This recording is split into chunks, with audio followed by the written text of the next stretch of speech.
coming.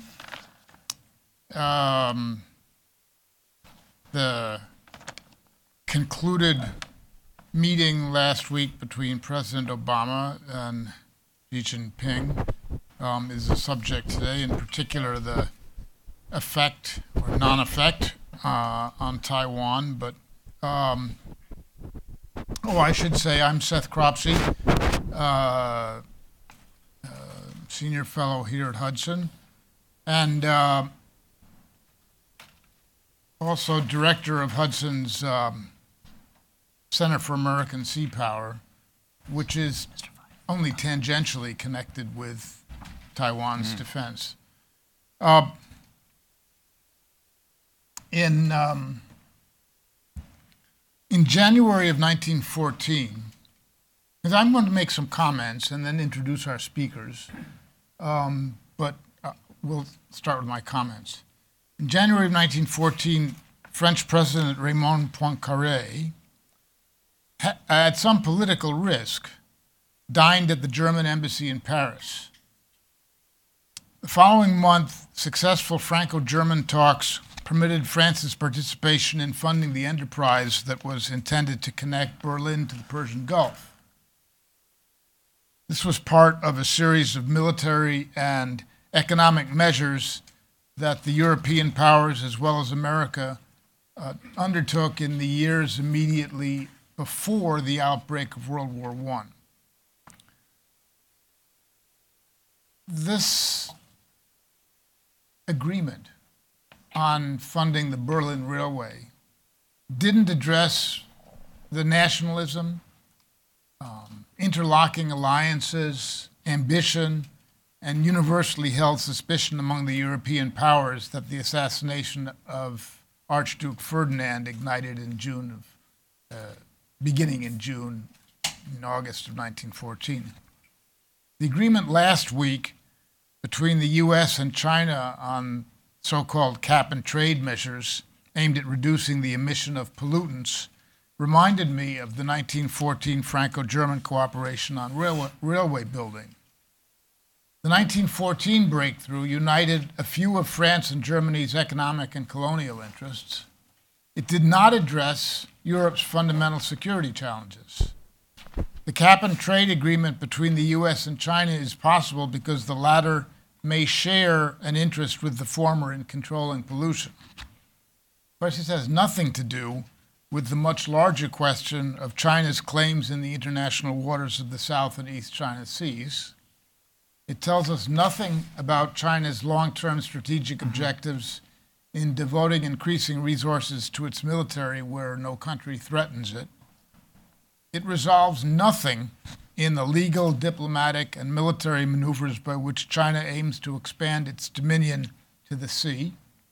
It leaves blank the question of Beijing's interest in dominating Asia. It offers no clue about how, notwithstanding the policy of 4 U.S. presidents to encourage China to become a stakeholder in the international order, China continues to conduct cyber and economic espionage against the United States. And as I guess most of you have seen by now, James Clapper, the Obama administration's director of national intelligence, said yesterday that the cyber agreement that was announced at the visit of Xi Jinping carries no penalties for violation. So important questions were sort of left hanging. Would this administration, the Obama administration, impose economic sanctions if China violates the cyber agreement? More important, we learn nothing new about how the U.S. administration regards China. Is it a strategic competitor? If not, why not? And if so, what does the U.S. intend to do? What provisions is the Obama administration prepared to undertake to assure our Asian allies, partners, and friends of our continued dependability? With Taiwan as the geographic pivot of the first island chain, what, if any, message did the Obama administration offer to Xi Jinping of America's continued commitment to democratic Taiwan? What should the U.S. be saying? and doing to support the current and future Taiwanese administration's ability to engage China from a position of strength? I think that these questions precede in importance emissions controls. Now, with us today to offer comments about the recent visit of Xi Jinping, meeting with the administration, and its meaning for U.S.-Taiwan relations based on experience and years of observation are Michael Pillsbury and Mark Stokes and Ian Easton. And am I correct that you have the biographies, the CVs of these three experts in front of you? Well, then I can let them speak and don't have to go into extended introductions. After their remarks, we'll have a question period, and I will repeat then what I'm saying now, which is we will ask you to identify yourself and your association with whatever you're associated with. Michael? Thank you, Seth. I'm in the very happy position of having written an article last week predicting 6 aspects of the summit in advance and having been correct about all 6. This rarely happens in think tanks or in the intelligence community, so it's worth a moment of self-indulgence to point out the methodology I used and why my 6 predictions were correct. First, I had help. I was in Beijing in late June, early July, had a large number of meetings with Chinese officials and think tanks, and they described what will happen at the summit. So all I really had to do is take them at their word and write an article based on what I was told. Unfortunately, the article caused a lot of friction with my fellow China experts and many others, that it was too pessimistic, it couldn't be true. It showed the work of a cynical person. One person even compared it to a book by Douglas Feith called War and Decision. In Douglas Feith's book, he shows with enormous footnotes and then a website of documents that the public version of all the attacks on the Bush administration and Rumsfeld and the Pentagon simply did not reflect what was really going on. In the case of U.S.-China relations and the influence on Taiwan, the effect on Taiwan, something very similar is happening. The way the press and scholars are covering the U.S.-China story is not paying attention to the kinds of things that are in Doug Feith's book on how the American government really works. This has happened for most previous summits between the U.S. and China. In fact, a woman at Georgetown University who died a couple of years ago and didn't like me, she's still the best chronicler of the U.S.-China summits. Her name is Nancy Tucker. In 5 books, she shows at each summit the president of both sides essentially lied to the public about what happened at the summit. All the media wrote it down. That was the news story. Roughly as long as 30 years later, when documents are declassified or a memoir is published with documents, the public, when it didn't care anymore about what happened at the summit, the public began to grasp what actually had happened. One of her best examples is 1972, the famous Nixon first trip to China, where the press was not told, and it was almost 30 years before it was revealed that while some meetings were going on, Henry Kissinger and some military officers slipped over and gave a top secret briefing to the head of the Chinese military about the Soviet threat to China. And arrangements began to be made that have formed one of the most important parts of U.S.-China relations ever since. I tell the story in the 100-Year Marathon, but the important point is, at the time, when over 100 television and print reporters flew to Beijing with Nixon, no one knew this was happening. Now, Nancy Tucker's books and other diplomatic histories of U.S.-China relations stress the same thing. What you see is not what you get. So let us take a look at the Chinese forecasts. They said basically 6 things will not happen. This is while our Western press is saying these 6 things will happen. First of all, they said there will be no written agreement with sanctions or any written understanding about cybersecurity. What actually happened? The press has written a number of articles saying there's an agreement between the US and China on cybersecurity. Isn't this wonderful? A few reporters have called the White House and said, can we please have a copy of this agreement? Well, guess what? They were told, no, there isn't any written agreement. You heard the 2 presidents say they pledged that they will do certain things. That's the agreement, the public pledge. Number 2, the cap and trade system that Seth Cropsey just mentioned.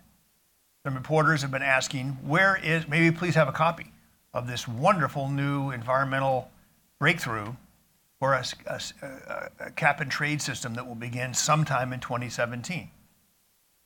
No, the reporters are being told there's no written agreement on that either. But we've been hearing about this agreement. Well, no, it's a pledge by the Chinese side, which President Obama then thanked them for, to do something maybe in a year or a year and a half. The Chinese also said in June to me, there will be no discussion or progress on the 5 PLA officers who were indicted in a huge press conference in Washington for cyber espionage. It won't be mentioned. China is not going to get into a discussion of this public indictment. There was also a forecast that the South China Sea will not be discussed, except that President Xi will say, since ancient times, China has owned these islands. There'll be no promise to halt the dredging. There'll be no promise not to put military equipment or radars or anything. The South China Sea will have no agreement and no discussion. Well, that's what happened. This has been a headline story now for 6 months in Washington. Especially CSIS deserves great credit for releasing satellite photographs, explaining the importance of this. All kinds of columns have been written about, oh, we must test China or make sure China doesn't continue the South China Sea operations. Did anybody notice what was said? President Xi said exactly what I was told he will say. Since ancient times, this belongs to China. No further discussion. No agreement, not even discussed at the press conference or various White House rather extensive press statements have gone out. I think they're called fact sheets by the White House. So, not to bore you with all 6 of these predictions, but that was the general advanced notice that I and others received, what's going to happen at this summit. But there was a positive part. President Xi was advised, when you're there, say things like, when I was young, I read the Federalist Papers by Alexander Hamilton. Say things that will make American hearts warm and nurture the notion that we in China admire America and we want to become more like America. That's exactly what he said in Seattle, in front of a room full of technology CEOs from both China and America. He actually said, when I was a young man, I read the Federalist Papers by Alexander Hamilton. And he mentioned some other things about his warm feelings toward America. So the media wrote that as a huge news story. If the Nancy Tucker theory or the Doug Feith theory of war indecision in 2003, if that's correct, we have to ask ourselves, could something else have happened at this summit that we don't know about? And here there's been some very interesting comments to the press out of the White House. The first thing is they stress the closed meetings that took place with no neckties, kind of like a working discussion. The meeting the next day, more than 2 hours with cabinet officials. there have been a series of hints that something important did happen at the summit. But if Nancy Tucker is right, unless there's a Doug Feith who writes a book about all this, and even that was how many, 8 years? 8 years later? We're going to have to wait 30 years to find out what actually happened at the summit. Now, from the Taiwan point of view, both parties in Taiwan have said for many years they want smooth, well-managed U.S.-China relations. They don't want friction between the U.S. and China. That dream from the Taiwan dream, you might say, that was fulfilled. No discussion, almost no discussion. It's up to you to add some more meat to the bone. Almost no discussion of Taiwan. If this is correct, that nothing happened about Taiwan, then I'd be the opposite of Seth Cropsey. Seth Cropsey likes to criticize the Obama administration, and they sort of can't get anything right. But it seems that their denial of arms sales to Taiwan, in particular the F-16s, but others as well, that gamble seems to have worked. I say gamble because Taiwan has many friends in the Congress, in the United States, so you take a chance when you get a letter from 49 senators saying, please sell F-16s to Taiwan, and then you don't do it. And then the Deputy Secretary of State's confirmation is held up until another letter is provided saying, we'll look into this question of F-16s. And then you still don't do it. You're taking a risk. But it looks like it worked. One of the dreams of those who think of long-term cooperation with China has always been the Taiwan issue will simply go away or be swept under the rug, a little bit like the Hong Kong democracy issue, the Dalai Lama dialogue issue, and a few others.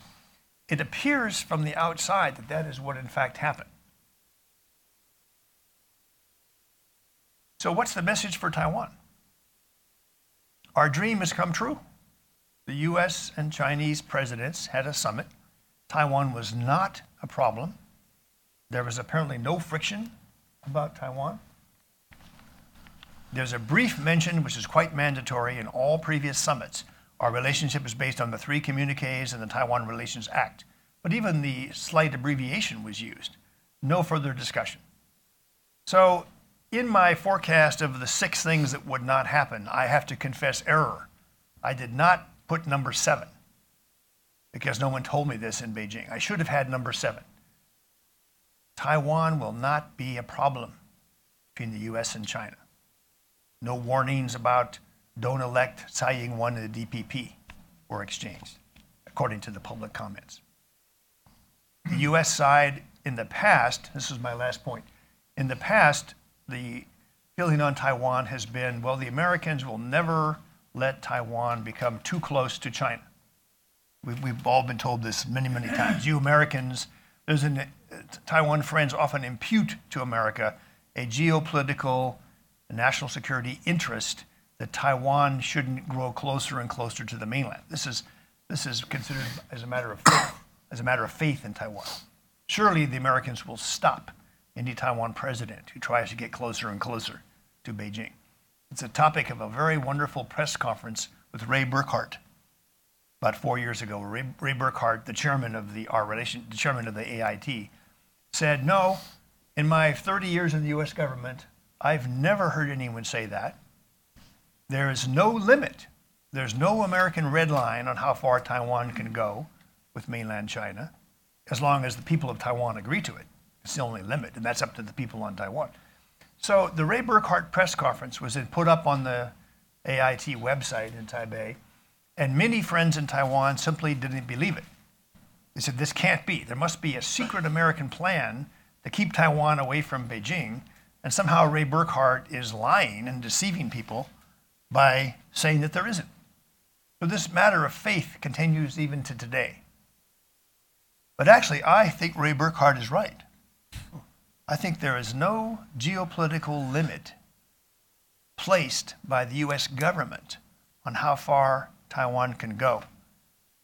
In fact, Taiwan friends many times have written articles about, well, what about Chinese military bases on Taiwan? Or what about some kind of military cooperation with Taiwan. Surely the Americans would put their foot down and say no to that.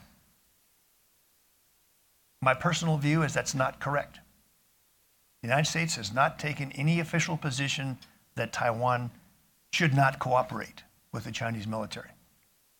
So when this kind of summit takes place, it's very smooth, does not discuss the Taiwan problem, and is preceded by several years close to a moratorium on important arms sales to Taiwan. When we continue not to allow admirals and generals, nobody above the rank of colonel or Navy captain is allowed to visit Taiwan. All of these gestures by us over many years, is not just the Obama administration. Happened during the George W. Bush administration, goes all the way back to Jimmy Carter. All those restraints, all those gestures toward Beijing, those who follow this policy seem to have succeeded. That's all I have to say. Well, I just have to add one point to that, and that is that I don't like to criticize the administration. What I would like is an administration that acts in a way that does not deserve to be criticized. Well, in this case, you have criticized them, but they don't care. They have a congressional support for their policy toward China. Usually, there have even been resolutions before a summit that try to say something about, don't forget Taiwan. This time it didn't happen. Usually there's some there have been articles over the years, one very brilliant op-ed piece by Elliot Cohen at SAIS, one time more than 15 years ago, said, we should really have official relations with Taiwan. He sort of can pretend to be an outsider. He's not really a China guy. He's giving common sense. Of course we should have generals and admirals visit Taiwan. Nothing ever happened like that. John Bolton, at his confirmation hearing, was asked, hey, you wrote this article. So you had two guys in public, both of whom worked at the State Department. John Bolton is our ambassador to the UN as undersecretary. Elliot Cohen is counselor to Condi Rice. They both had to disavow their writings about official ties with Taiwan prior to their confirmation by the Senate. So I would say Obama is right in the center of the congressional attitudes toward Taiwan policy. And how that's going to change, I myself do not know. Mark, maybe you can answer that.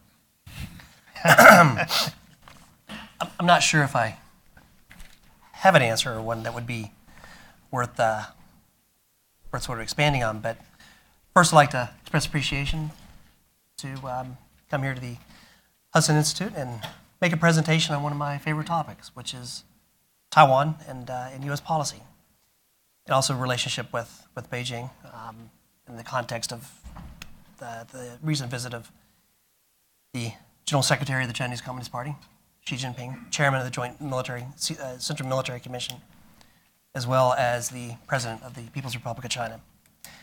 I've been asked to talk a little bit about the recent visit of Xi Jinping and implications for Taiwan or U.S.-Taiwan relations. And it's at this point in time, it's a bit difficult to sort of get a grasp on what could have transpired. It's still somewhat early. And the starting point, of course, would be the statements, the public statements that were issued.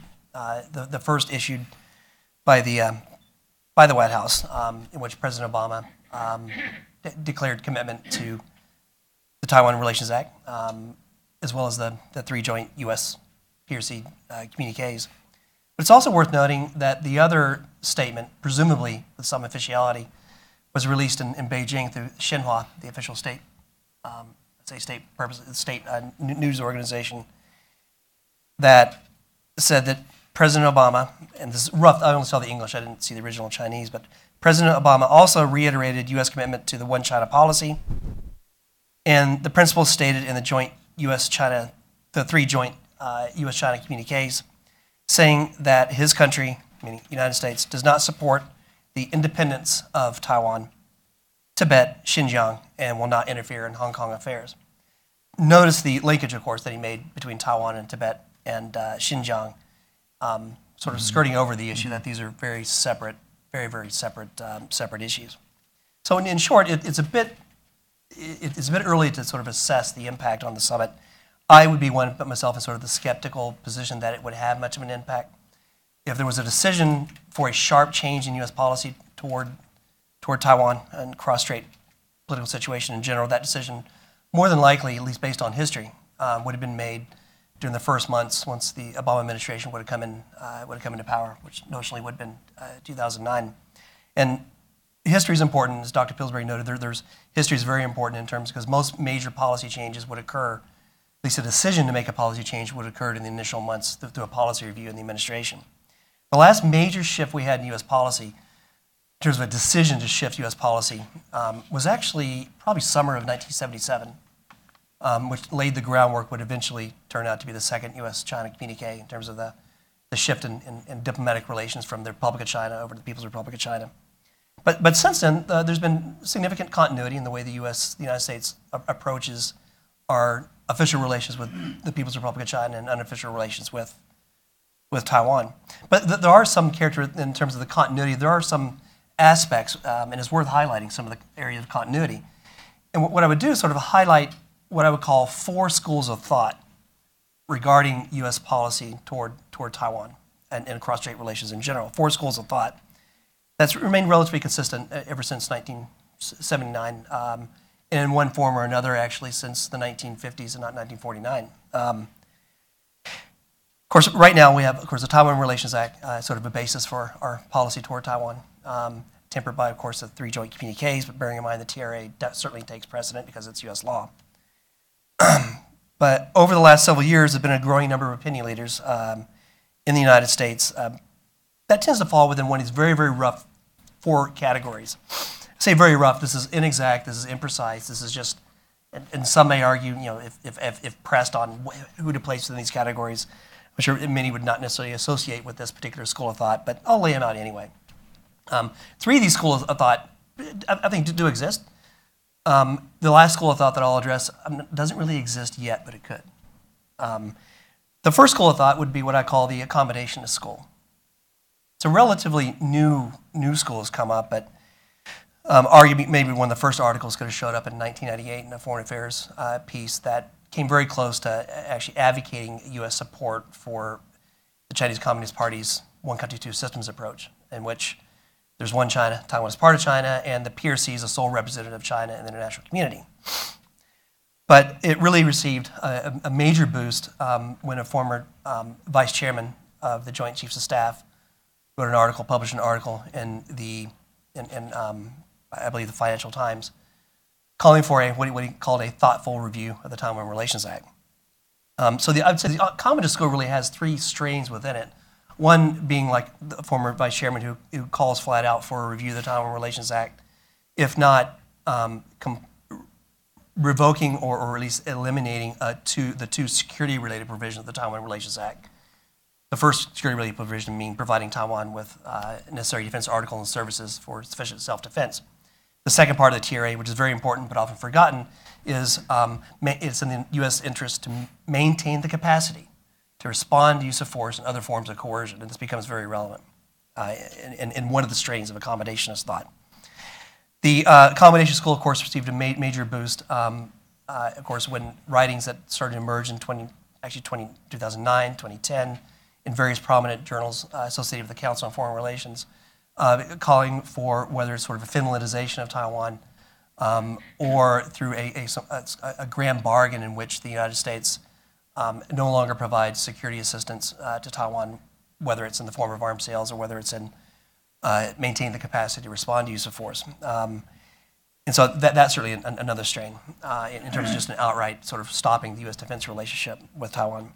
And the final strain, I would say, and here people who possibly associated with this strain, I think I don't think they're even aware of what they're advocating, and that's those that are calling for a unilateral declaratory policy of a certain military capability, which is what I would call deep interdiction, which is the ability to go in and neutralize or affect single points of failure in the PLA's military system opposite Taiwan.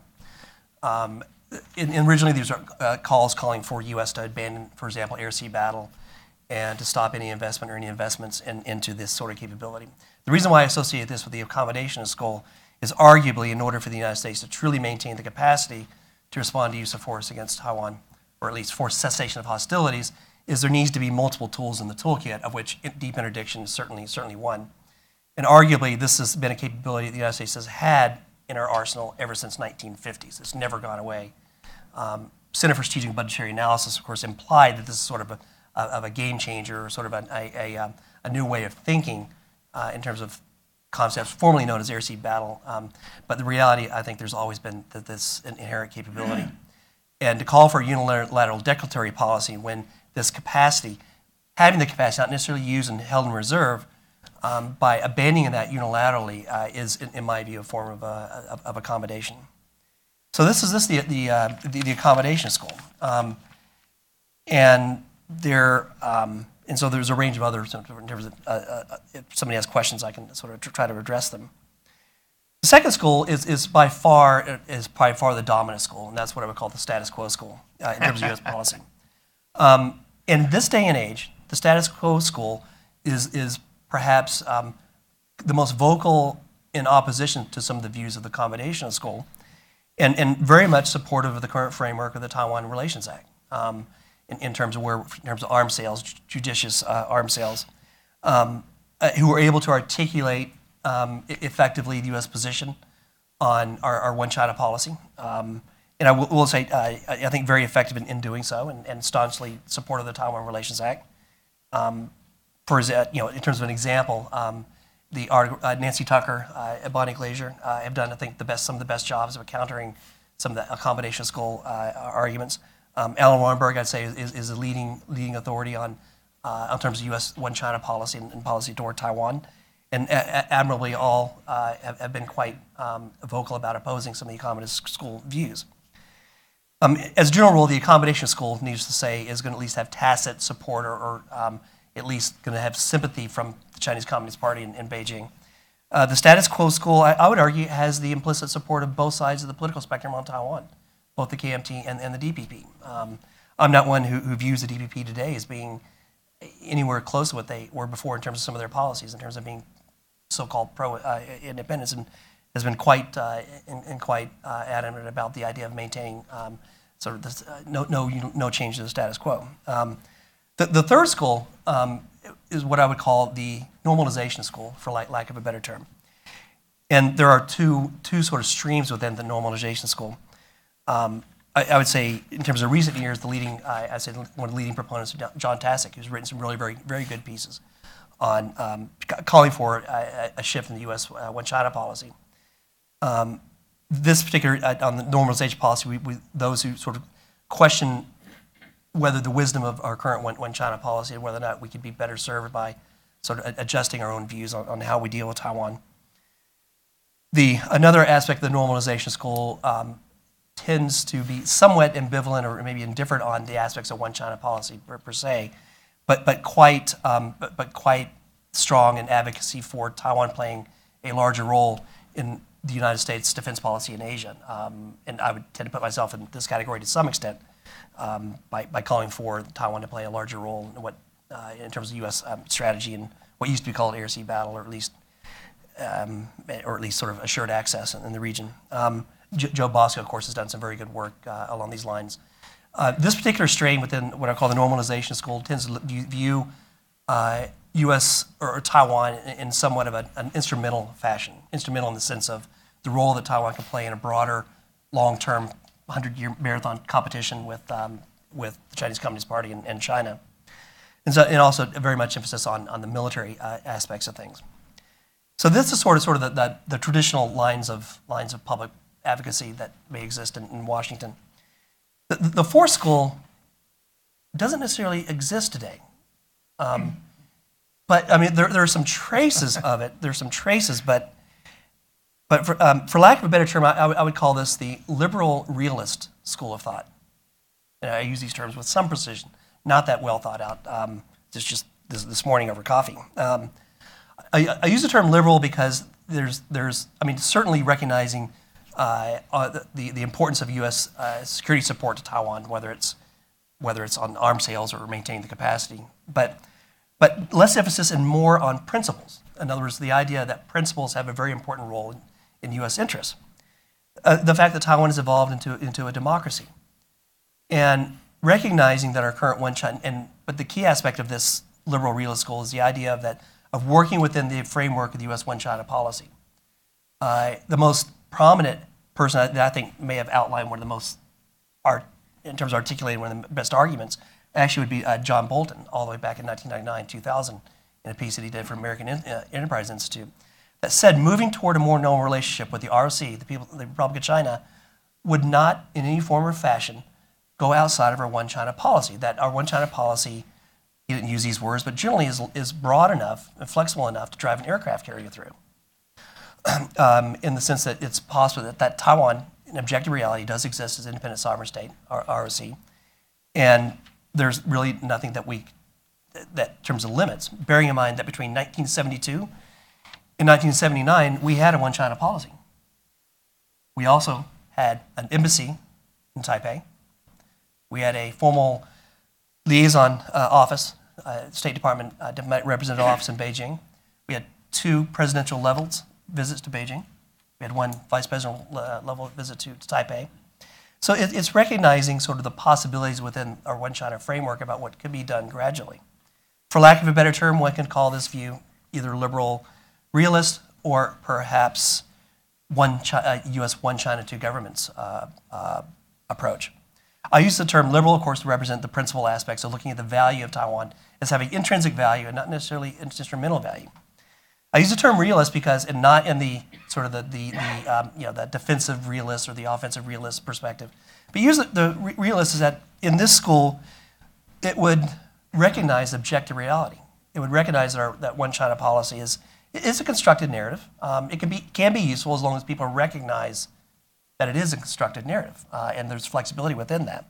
I use the term realist to say objective reality, which is, and this is a strain that runs through Taiwan policy all the way back to Zheng Jingguo, Li Denghui, Chen Shui-bian, and Ma Ying-jeou, which is the objective reality is that Taiwan, under its current Republic of China constitutional framework, exists as an independent sovereign state.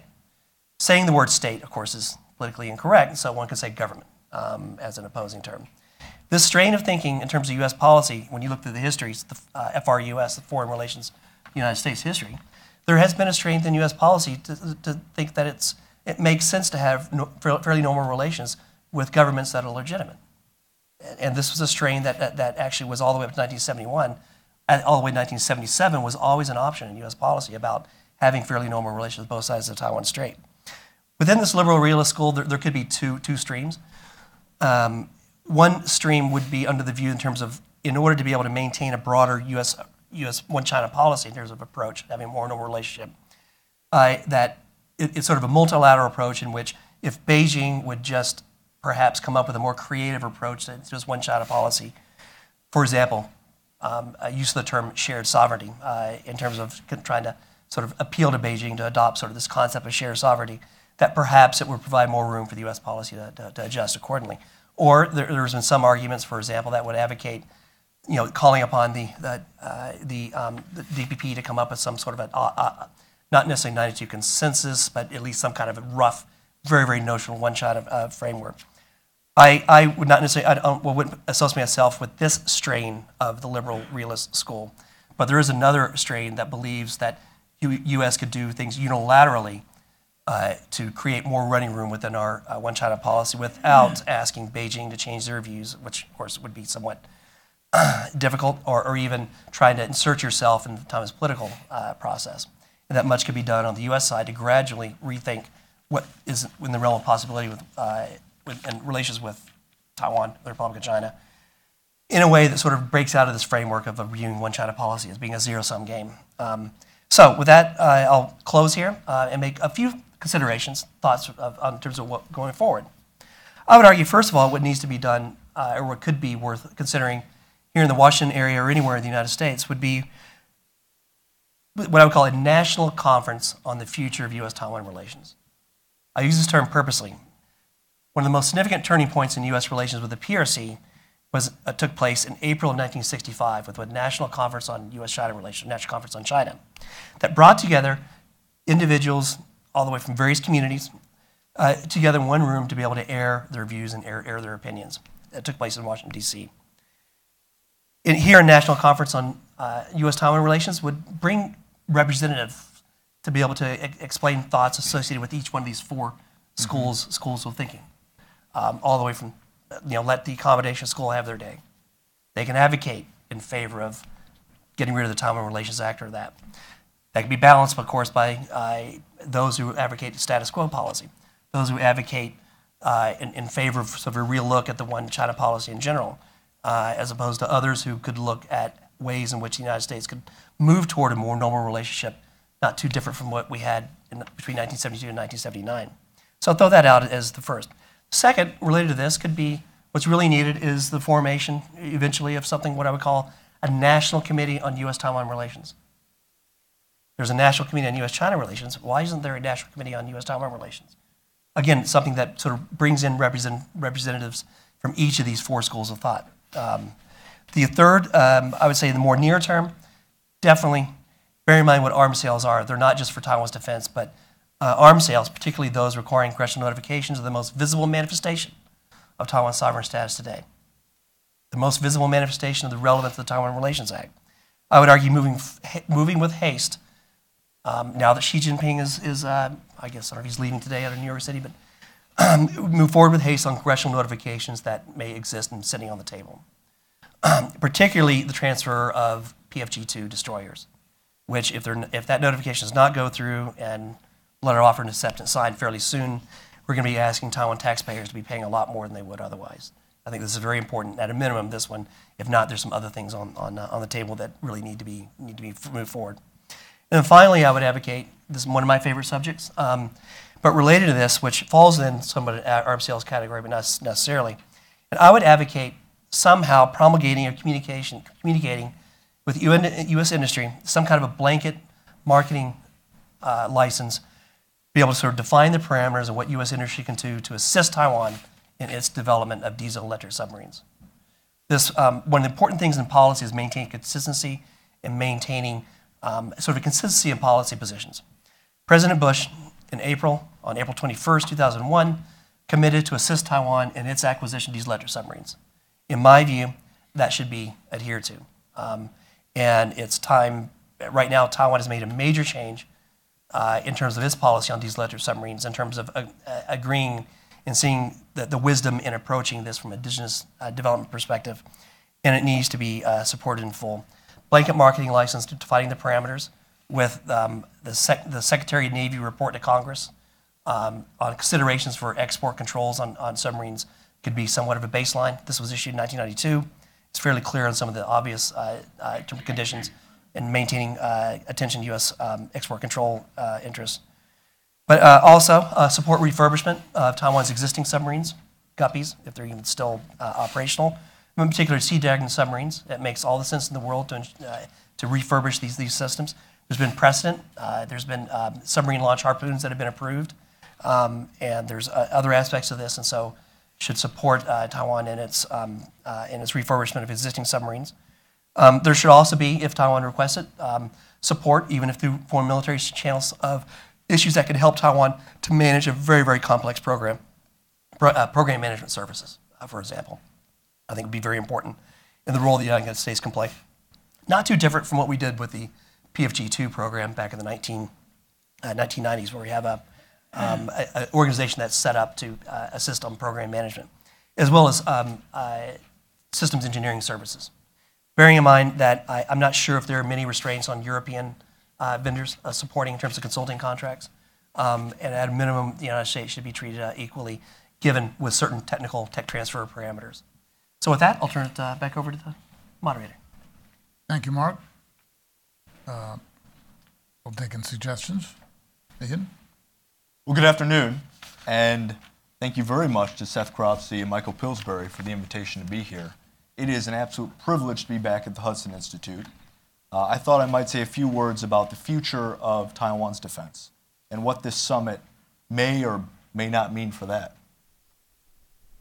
Now, I would argue that the future of Taiwan's defense is probably the most critical and enduring strategic challenge facing American diplomats and security professionals. Why? Because no other democratic country in the world, no other close U.S. security partner faces a security environment, a defense environment as stressful as Taiwan's. And no other flashpoint on the planet that you can point to is as likely to bring the world's two strongest countries to war. So we ignore it at our peril. We're not talking about a border dispute, right? We're not talking about a terrorist threat. We're not talking about hybrid warfare or a gray zone threat. What is at stake is nothing less than the continued freedom of 23 million Taiwanese citizens. That's what's at stake. Taiwan faces an existential threat. Over the past 30 years, the Chinese Communist Party has harnessed very successfully the talents and the treasures of 1.3 billion people to make China stronger.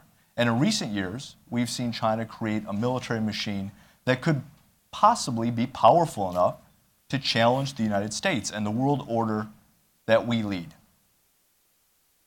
That's something I think that we need to think about. And we need to realize that the PLA's number one mission is the invasion of Taiwan, according to the PLA's own statements on this issue. That's what drives them. Number two mission is to prepare to deter, delay, or disrupt U.S. efforts to aid Taiwan, if needs be. So with that as background, what will the world look like 30 years from now? As a young analyst, that's something I often ponder. Will China continue to grow in power and ambition? Will China somehow stagnate? Will it run out of steam and lash out at its neighbors? Or will China collapse? We don't know.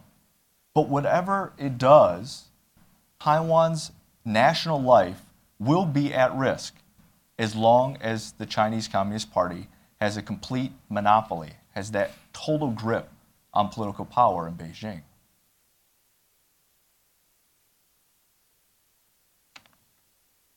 Now, Chairman Xi Jinping, who was just here a few days ago, and I call him Chairman Xi Jinping or General Secretary Xi Jinping, not President, because that's what he's referred to, of course, in Chinese. It's meaningful in Chinese. He's not an elected official. He's not equal to President Obama, in my view.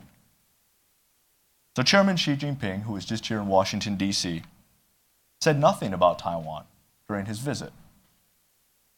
Now, you may have seen an interview he gave with the Wall Street Journal just before the visit. If you cut and paste it and put it in 12-point font, that interview is almost 16 pages long. It's an incredibly detailed interview. Didn't say a word about Taiwan. Now, I would argue that's telling. That this is a concerted effort to lull Americans into a sense of complacency, to make us forget or ignore, through optimism or ignorance, China's true strategic intentions. After 30 years, many American politicians and scholars and government officials continue to fall into the trap of believing that any day now, China is going to change for the positive, even when there's no solid evidence to back that assertion. And I think it can be fairly charged that the the China watching community here in the United States has been surprised by the trajectory of China, especially in recent years. Dr. Pillsbury lays this out very well in his book, The 100-Year Marathon, that our community, those of us that speak and read Chinese and try to follow what's going on in China, we have been surprised again and again that more often than not, we have failed to accurately predict what China was capable of doing and what it would do. That our track record, on balance, is a fairly miserable one. So when we think about Taiwan's defense, when we imagine new concepts and strategies to that end in the future, I would submit that we need to do so with a strong dose of humility. Now, the first step towards a sound defense policy, of course, is a clear recognition of the threat. And then you can work through various scenarios facing you. Now, worst case military scenarios are important, of course, but we should prepare for a whole range of possibilities. I would argue that it's lazy analysis to assume, for example, that in a war, Taiwan's Air Force and Navy would be lost in the first few days of conflict. And so the only fight that we need to think about or prepare for is the one that would occur off of Taiwan shores or beaches, or in the worst case scenario, the suburbs of Taipei.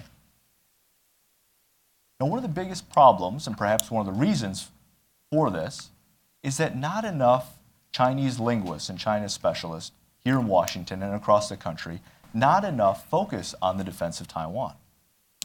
In fact, most ignore it altogether. Most have forgotten about it altogether over the past 7 or 8 years. And making matters worse, those of us that do focus on it sometimes have highly politicized views. Those that support the KMT, for example, tend to look at the DPP as the real threat, and those that support the DPP tend to view the KMT as the true enemy. Now, China thrives in this environment. It is working hard every day to drive wedges between us. And sometimes it's successful. The United States has not sold Taiwan F-16 fighters. We've not sold Taiwan Abrams tanks. And as Mark pointed out, we've not sold Taiwan submarines. We've not helped Taiwan acquire diesel-electric submarines, despite committing to do so a very long time ago. Now, this 4-year freeze on arms sales that we've seen, this did not happen in a vacuum. Our community has been divided.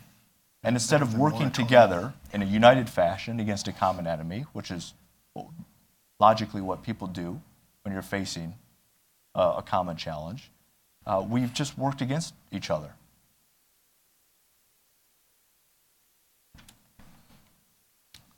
Now, let's be clear. No other country is going to help Taiwan if the United States does not. And Taiwan cannot build the advanced weapon systems it needs indigenously without bankrupting itself and forfeiting its long-term security. It's a dangerous myth, I think, that Taiwan should go domestic and build all of its own weapon systems in-house.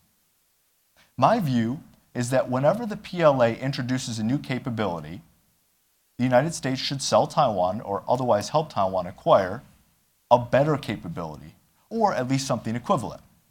New stealth fighters in China should be met with new Taiwanese stealth fighters. New Chinese submarines should be met with new Taiwanese submarines, and so on.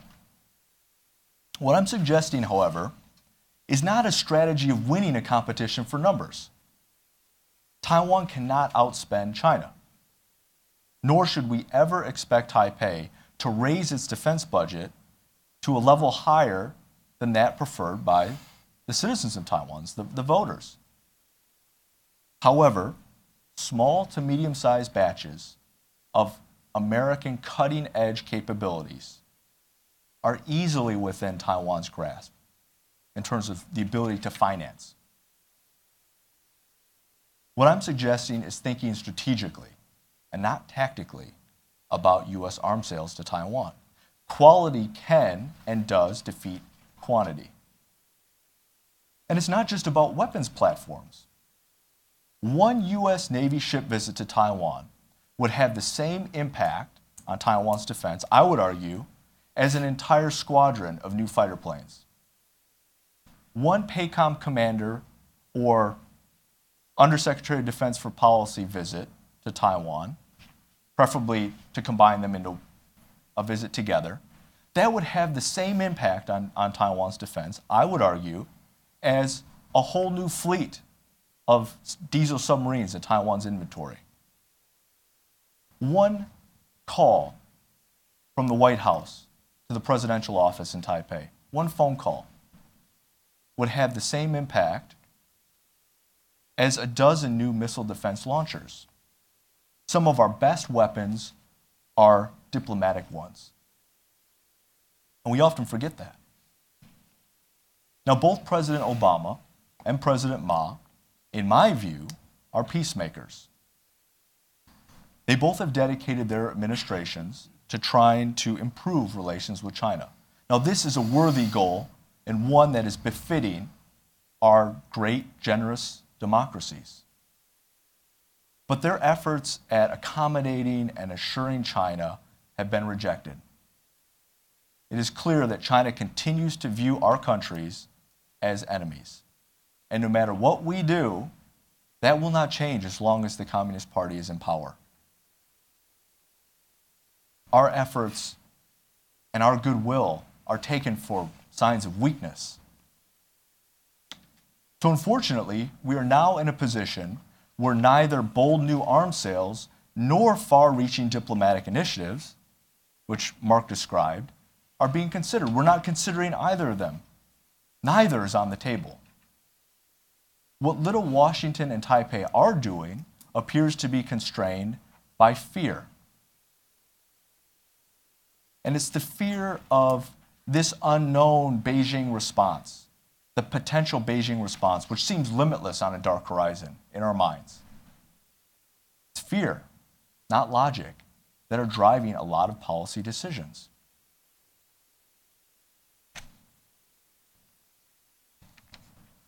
We are afraid, I think, to even imagine what could be accomplished by a stronger U.S.-Taiwan relationship. Now, I don't know what the future of U.S.-Taiwan defense and security relations will be. I don't know what strategy, what concepts, or what forms of cooperation would be best. But I have some ideas, and I know many of you do as well.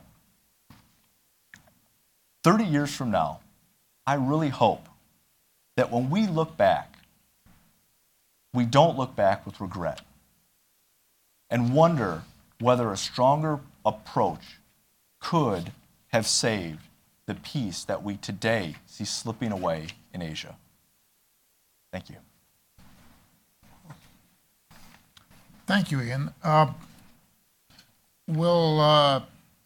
We have some time for questions, but I would like to ask the panel the first question. And I think, Ian, that your observation about fear is well-grounded. So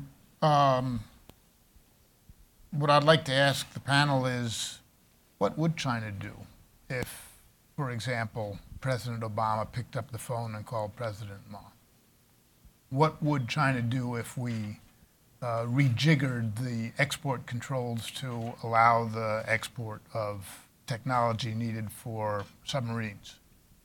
What should we expect if Admiral Harris hops on his plane and lands in Taipei tomorrow afternoon? What do you think? I think that our fears are ungrounded, and I think that they limit our creativity. That we think, again, that the possibilities are endless, that China's power, its influence, and its money, its future is limitless. And so generally, that's a fantastic question. It's one that we generally don't even want to ask. In reality, we have several good historical examples that we could look to, including very recent ones.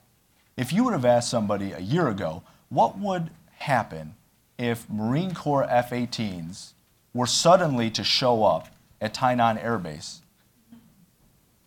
people would have absolutely pulled their hair out, and they would have trembled in trepidation. But we have a great example. It happened, and the reaction was minimal. We had a great example in 2011, before the last arms sale 4 years ago, over 4 years ago now, when people thought, oh my goodness, what will happen if we have another large multi-billion-dollar package? Well, we found out, didn't we? Very little. There were a lot of empty threats. There was a lot of posturing. But the end result was very little.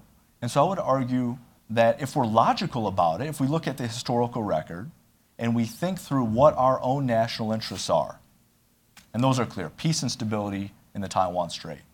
What I worry about is that by limiting Taiwan's ability to access high-quality American defense articles and services, we are actually creating a situation where the balance shifts in China's favor.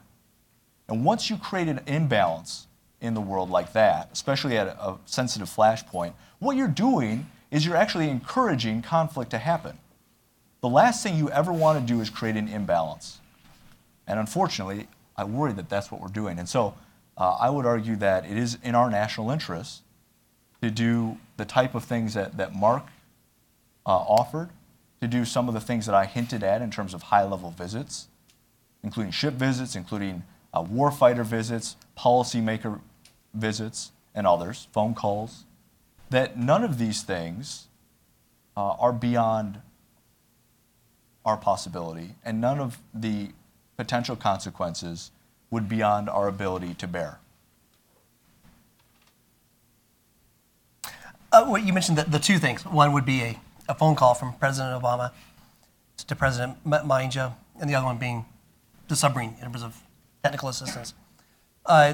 Two somewhat separate issues, but so if President Obama picked up a cell phone, made a phone call to Ma Ying-jeou's cell phone and say, "Hey, what's shaking? How's it going today? How's it hanging? How's the wife and kids and things like that?" It's hard to conceive of Beijing taking. Now, Beijing, of course, would interpret this as being, connoting some sort of officiality and bilateral relations. But come on, using a cell phone just to say, "Hey, how's it going?"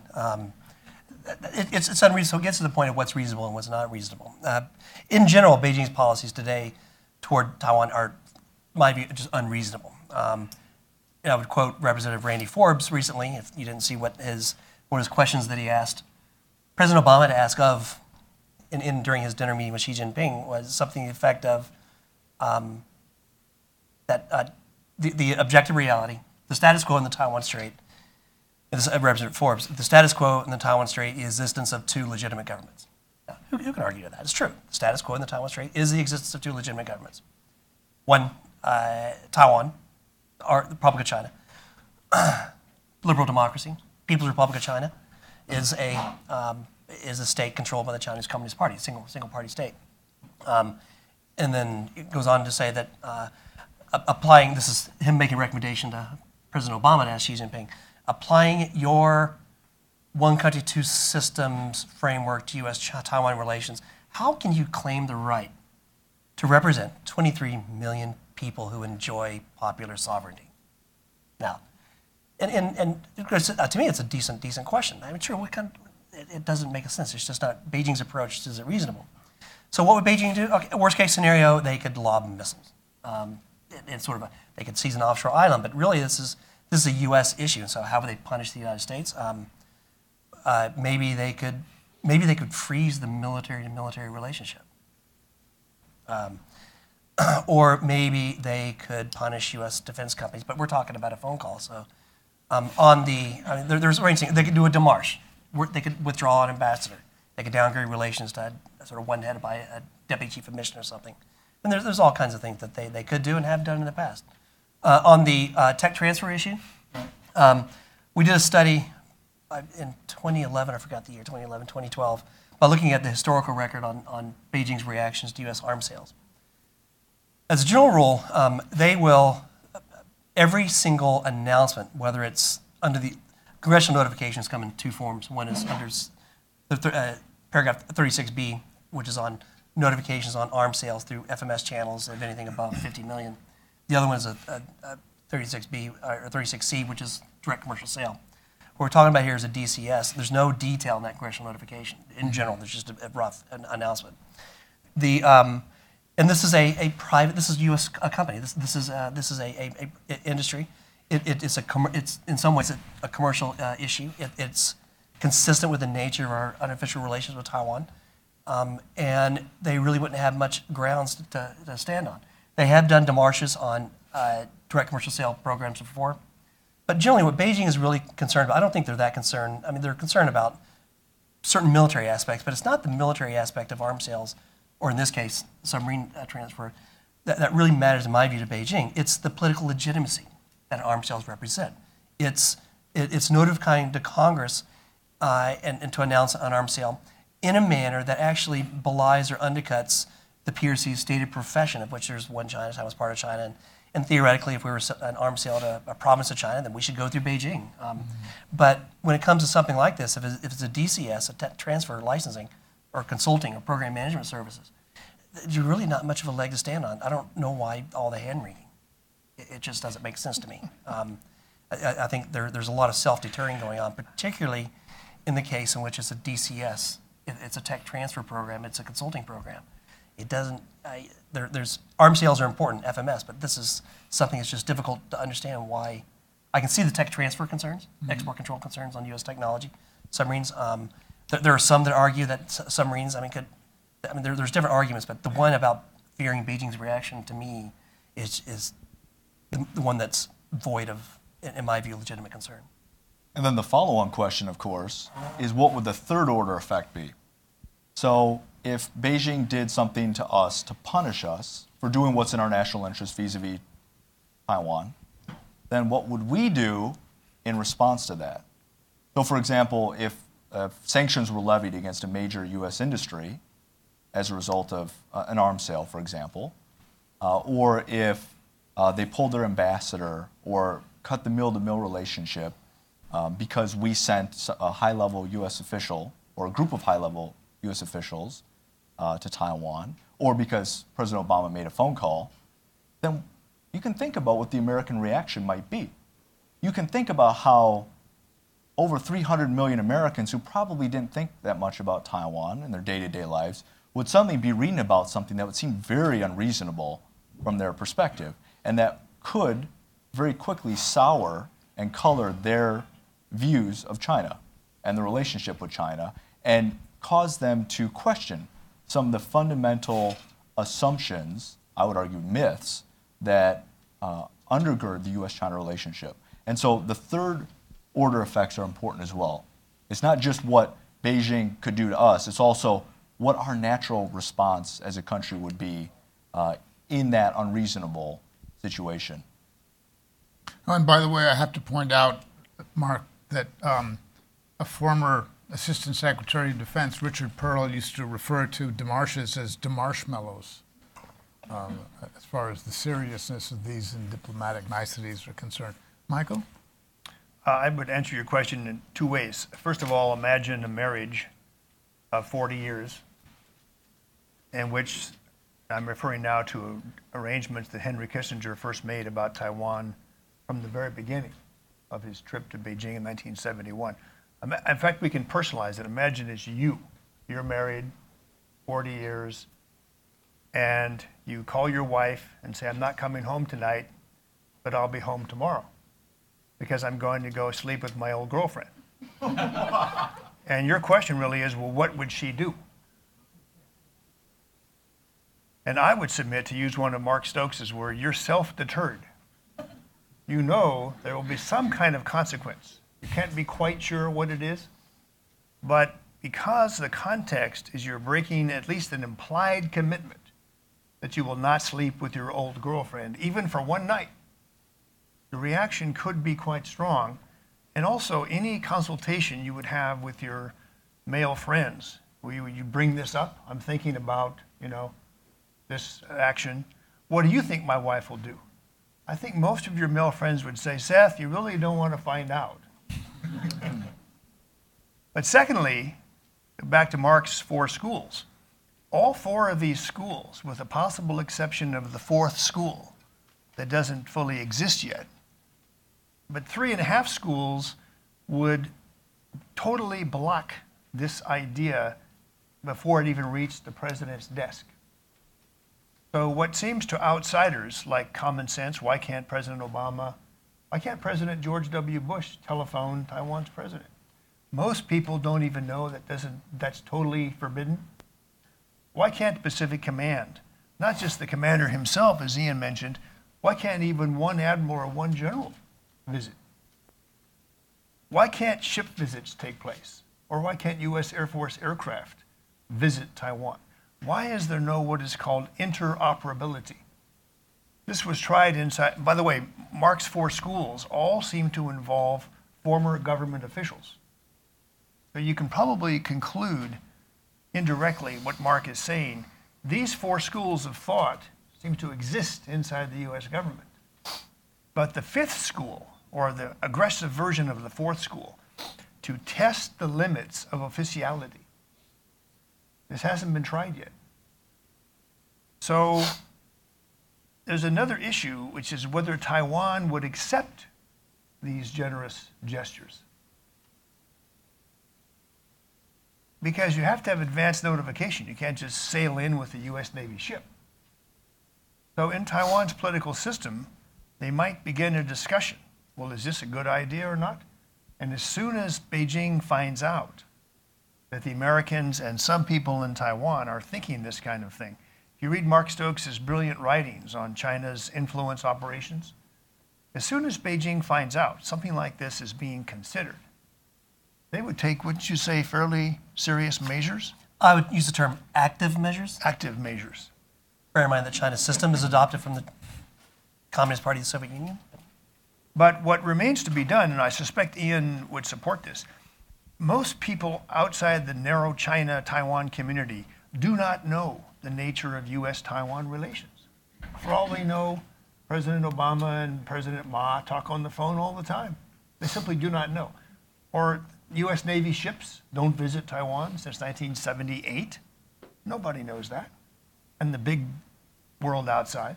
So even to begin to discuss these subjects has a very healthy impact on what Mark Stokes referred to as the four schools. And this is where Elliot Cohen's op-ed piece 15 years ago triggered a kind of very slow motion debate in the China field. Are these arrangements and commitments that are not public, that limit our association with Taiwan, that have us essentially say Taiwan is not a legitimate government?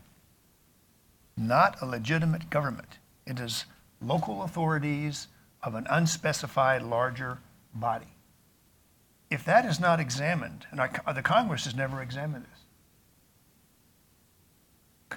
congressional delegations that visit Taiwan exempt themselves from the rules. They go in and see the president of Taiwan. They call him Mr. President. On U.S. Air Force aircraft. They come on U.S. Air Force aircraft that usually has to go elsewhere, sometimes. Hopefully changed. Yeah. So members of Congress tend to have the illusion, maybe that's too strong a word, the impression that Taiwan is a country. It has flags. We go in to see the president. There's a flag there. We have what seems to be an embassy. The guy comes with us. He's sort of from the State Department on leave. So I have been an eyewitness to very intelligent senators and congressmen having the impression that we do have normal relations with Taiwan, and that probably there are Navy ship visits going on all the time. We're just too busy to not go down to the dock and see one when we're in the country. So to raise this subject itself today in this panel is a historic moment.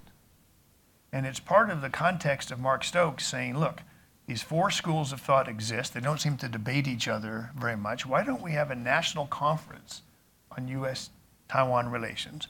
Why isn't there a national council on U.S.-Taiwan relations? Why do academics not address all this?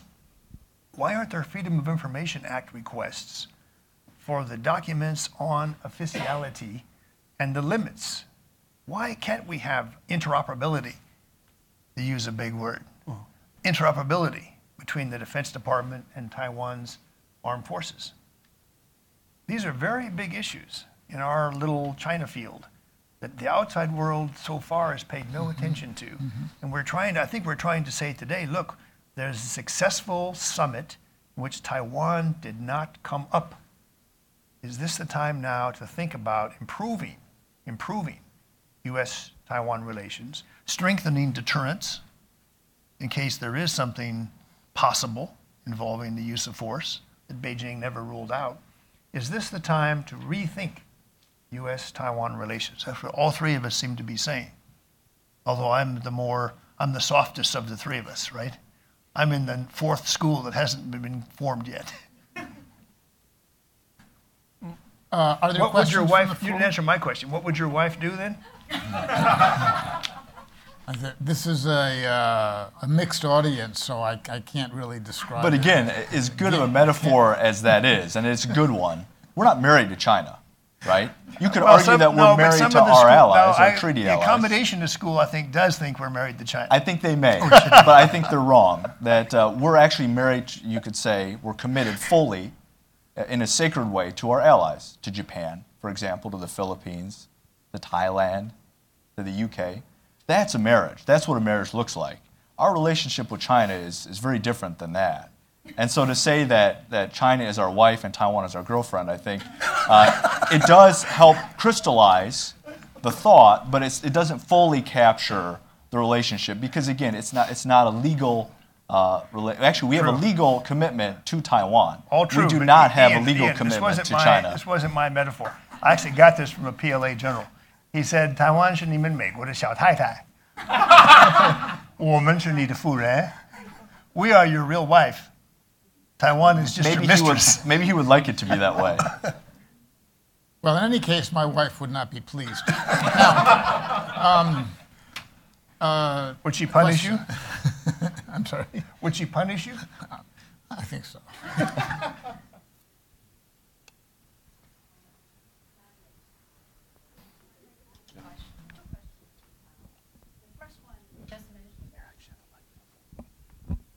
Hi, Nadia Chow with the Liberty Times. Two questions.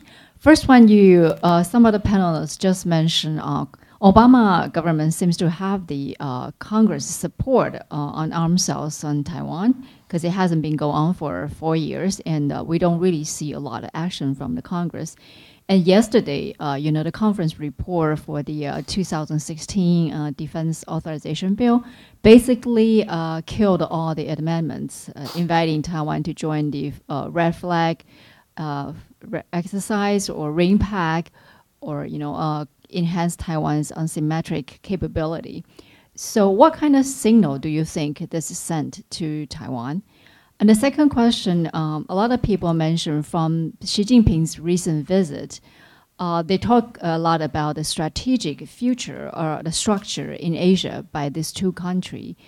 I just wonder, have you seen, from the fact sheet they released or the joint statement, there's any hint of what kind of strategic structure they are, projecting and how Taiwan fit in this new structure? Thank you. Nadia, is it okay if Seth takes several questions and then the panel answers all the questions at once? It's already 1:30. Yeah, we don't have time for a lot of questions, and if the answers are long, then we'll have time for fewer. Ah. So. Just very quickly on the National Defense Authorization Act, I'm not privy to what actually went on inside, but I would know that there's a precedent for legislation being tabled but not necessarily going through, and that's in 1998, 99, 2000 timeframe, what's called the Taiwan Security Enhancement Act. That was tabled. It never went through, but it served an important role in at least putting a marker down on what could be executed should there be continued hesitation on releasing systems and capabilities in which there was a legitimate requirement for. And so in this case, because it didn't necessarily come out of conference, I wouldn't necessarily assume that it reflects sort of a lack of support within Congress. I think Congress has been fairly clear on issues such as submarines and other aspects of Taiwan defense. And of course, they've also been clear about Taiwan's at least getting an observer status on RIMPAC. My impression, though, is that there's considerable support within Congress for Taiwan. I would not automatically assume that if it didn't show up, it wouldn't be there. In terms of our new major country relations, what's a buzzword term of art? I'm sure Beijing has their view on what that is. Bear in mind the use of that term, and what my impression, what they're really trying to do is gain legitimacy, trying to sort of label them, being labeled by policymakers in Washington as they try to get power, I guess, that term, and that certainly has significant connotations. What that means, it's not clear, and still yet to be seen. Let's take a question from the back. Oh, good. Hey, I'm Lieutenant Murphy from OPNAV staff.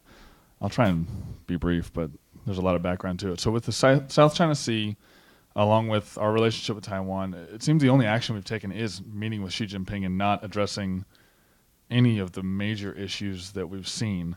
And Dr. Pillsbury, I know in your book, you make it very clear, and we continue to see the trend that follows with your predictions of the 100-year marathon and everything that goes into that. If we were to take a stance right now, whether it be a strong role in Taiwan or coming with challenging the 12 nautical mile limits of the islands in the South China Sea, any number of those things, do you think that would be effective in forcing China to actually show their cards early, and and force them to kind of say, hey, this is what our true plan is? Because I know in your book you mentioned that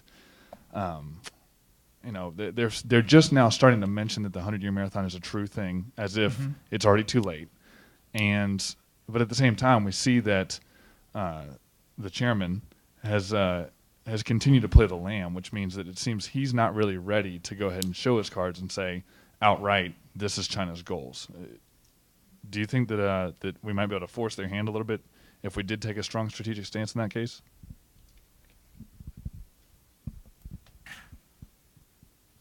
Well, your question has a lot of assumptions built in, which I tend to agree with. But again, I think the big event of the day is Mark Stokes laying out the 4 schools of thought. He probably means to say that schools 1 and 2 dominate with the help of school 3. School 2 dominates. Accommodation is rapidly moving forward because there's school 3 and 4 still should be much more assertive in order to maintain status quo. So our internal balance of power in Washington, I think I agree with what Mark Stokes said. Our internal balance of power in Washington is still at the point where a lot of ideas are simply seen, such as challenging the 12-mile limit around some of these features. They're simply seen as the thinking of a madman by the mainstream school. If you're working in J5, I'm quite familiar with J5 in the Joint Chiefs of Staff. They are all uniformed officers, and they go to think tank meetings. They go to Carnegie and Brookings in particular. And they absorb their worldview from Carnegie and Brookings. They're deeply impressed when a former NSC staffer, I think one of the foreign affairs articles you mentioned calling for a moratorium, one was a former NSC staffer who wrote that, Doug Paul. One was a former ambassador to Saudi Arabia and Assistant Secretary of Defense, Chas Freeman. He called for a moratorium. A vice chairman of the Joint Chiefs of Staff is the one who called for the rethink of the Taiwan Relations Act. This is a standing law of the United States that passed by a veto-proof majority in 1979. Former vice chairman of the Joint Chiefs of Staff wants it reviewed. And he's not the only one. There's quite a few retired admirals and generals. I can think of one admiral in particular who's quite adamant in what Mark Stokes is calling the accommodationist school. So when we raise these ideas today, we have to be very clear that we can hide behind Seth Cropsey and say, well, Seth Cropsey made us do this, and hope that he gets demonized by both Beijing and the mainstream view in Washington. But these are dangerous ideas that we're putting forward. And Mark Stokes has been very careful to portray the balance of power in Washington. So I frankly would be stunned if the former 2 chairmen penetrated the 12-mile limit of these features in the South China Sea. I'd be stunned. But the beauty of Washington is how views evolve over time. And what was crazy in 1969, intelligence relationships with China, arms sales to China by President Reagan. That would be madness in 69. Even in 71, 72, all of a sudden you open your paper. Actually, it's not open, it's on the front page. Secretary of State Haig is in Beijing, June 81. We're going to sell lethal weapons to China. So what you're hearing today is a historic moment when some think tank scholars are thinking aloud, can we test the limits of officiality? But we're also hinting that the public and the Congress do not even know what the limits of officiality are. I've had senators say to me, we can't have generals and admirals visit Taiwan. Why the hell not? Who did that? And the answer is classified. When it was done, how it was negotiated, if it even was negotiated, all that has never been provided to our Congress. They simply don't know all these arrangements and self-deterred measures. Can I make a very quick one? Very quick. First of all, actually, just in somewhat of defense with Doug Ball, he actually did advocate for F-16, so I wouldn't necessarily put him in the same sort of accommodationist school. So, I'm just referring to his article calling for a moratorium on major arms sales for 5 years. That's in writing in Foreign Affairs. Okay, I need to go back. The four schools of thought are still being developed. But very quick on the South China Sea issue. Let's apply that four school of thought to the South China Sea. It's worth remembering that the claims, whatever term, nine-dash line, U-shaped line in the South China Sea, that claim actually predates the establishment of the PRC. It goes back many years to the Republic of China. Now, from Beijing's perspective, the Republic of China ceased to exist as a legitimate government in 1949, so therefore they inherited all the claims. If one were to apply, let's say, for example, this fourth school of thought, which is a much broader view of one China, bearing in mind that the claims today for the ROC and the PRC overlap to some extent, and I believe the DPP is still somewhat consistent with the KMT, then one argument could be that if one wanted to help really look at some of the historical issues or some of the issues with the political aspects of the claims itself, why wouldn't you do a lot more to work with the ROC on identifying some of the issues? If the PRC, in their view of one China is not being all that cooperative, then why not try somebody else's perspective? And I would highlight that President Ma did propose sort of some considerations on in terms of thinking about issues in the South China Sea that would be worth paying attention to, in my view, warrant a lot more attention in terms of public support at the official level.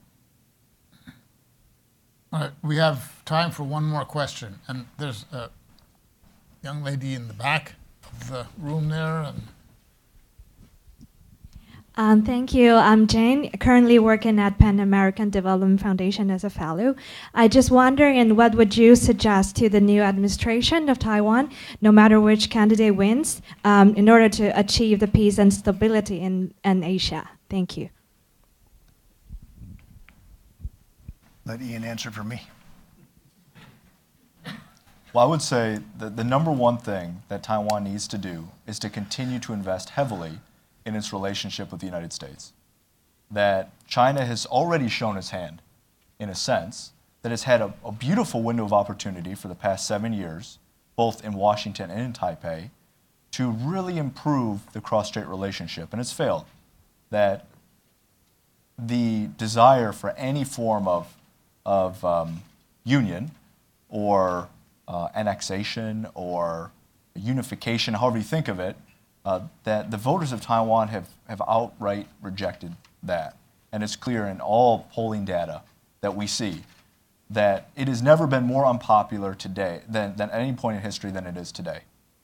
So China has really failed. Its Taiwan policy has been a real failure. And so I think it's time for Taiwan to double down or to pivot back, if you will, on the United States, which is its only true, I would argue, its only true ally, its only true friend in the world. And of course, it's the number one protector not only of Taiwan, but of the world order that allows democracies to really thrive. And of course, we know what the alternative to that is. I just have a short answer that the new president in Taiwan in January next year should ask for a policy review of the relationship with the Americans. A detailed policy review that examines some of the issues we've all mentioned here today. That can we expand our ties with the Americans without necessarily sleeping with our old girlfriend, or in this case it'd be boyfriend, in Washington, D.C. There's not much of this kind of review. When I've seen several new presidents take over in Taiwan, they have many topics they bring up in their inauguration address, often, as we would expect, domestic issues, but not this kind of policy review that what are the terms, what are the agreements the Americans have entered into with us, and has time changed? Should we, not to use another word, but should we rebalance our Americans with their relations and try some new approaches? I mean, it sounds very simple. The new president should do a review, but actually, if American think tanks helped describe what the relationship has been, this helps a new president in Taiwan do a review of what might be done differently in the future. One very quick thing to add. First, I'm hesitant really to make any, in my view, I feel very uncomfortable actually making any recommendation to a democratically elected official on Taiwan. It's just, I don't think it's my view to actually insert myself in terms of making recommendations. A lot of smart people on Taiwan and the policy-making regime, so I wouldn't dare to second guess them. I would make, having said that, with a couple of just things to consider, just emphasizing. Number one, in terms of, in my view, what really has appeal here in Washington is at least portraying a somewhat of a census, in other words, sort of a loyal opposition, which with every side it is. Emphasize areas of commonality, particularly going back to the sovereignty issue, particularly related that, again, Taiwan under its current ROC constitution exists as an independent sovereign state today. And that is not a declaration of independence. It's been a consistent position all along. That'd be one. Number two, I mean, little things like marketing, I don't mean in the business sense, but marketing why Taiwan has intrinsic value. And things like, trying to do more to, for example, Hong Kong, with the new national security law, state security law, there's some interpreters say state security law, there's increasing pressure in Hong Kong for a lot of human rights organizations, democracy promotion organizations. Under Hong Kong coming under a lot more scrutiny. Nonprofits, non-governmental organizations on Taiwan, or in Hong Kong. But not necessarily being in your face in terms of promoting democracy, at least having Taiwan sort of be a safe haven just in case these organizations in Hong Kong need places to go. That Taiwan could serve, again, as a sort of a beacon of what an open society can be and what's possible within, in terms of other culturally based, Chinese, other societies that have sort of Chinese culture that characterize them. And so there's a lot more that can be done, and it's already been done. But so another one in terms of terms, I'm probably in the vast minority who thinks that Ambassador Shun, that's what he is, Representative Shun, Tekro, in terms of the flag raising, I thought that was a needed move. Because it's important, even though it's painful, it's important to remind people of objective reality. And if there's one takeaway in terms of what emphasizing, the most important thing to internalize, in my view, for Americans, is objective reality. And the starting point for any analysis on cross-strait issues is that basic fundamental reality, which is the legitimacy and the existence of two legitimate governments on both sides of the Taiwan Strait. And understanding everything else tends to be somewhat of a narrative. And so from there, I would say understanding that from time to time, an assertion of Taiwan's legitimacy, I think, is needed. Well, Ian Easton, Mark Stokes, Michael Pillsbury, thank you very much for your comments. I think this was a very interesting and useful discussion this morning. And thank you all for coming, and we look forward to seeing you at the next discussion on similar topics and others. Afternoon.